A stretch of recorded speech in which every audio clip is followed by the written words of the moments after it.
So yan na siya mga guys, natakpan ko na yung pinalitan na.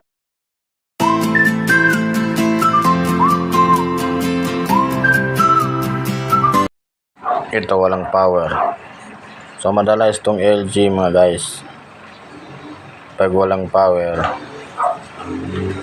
hindi ito short itong heats out niya, ay ito kapain itong mga kapasitor na to. Minsan naglolobo na sa ilalim, so ito kapain natin. So parang straight din ito. So ito naramdaman ko mga idol, parang tumaas ng sa gitna. So sigurado ko ito ang sira na kaya hindi nagpa-power.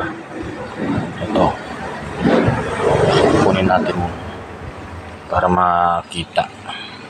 Yan, parang nagtaas na yung sa gitna. So ito yung Paris primary ay secondary capacitor. So ito switching capacitor niya para ito sa playback. So minsan ito magsisiro na or maglolobo sa ilalim, doon sa ilalim niya mismo. Tanggalin natin, kukunin natin para makita. So yun, positive guys ito. So nabunot na natin mga ka-idol. So nabubulok na pala ito kaya hindi mag-power tong LG na to.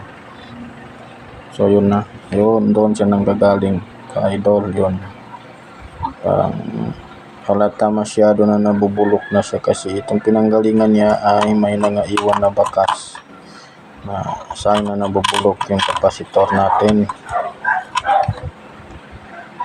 Yan, limpyo na. Ililimpyo natin mga ka-idol para iwas grounding.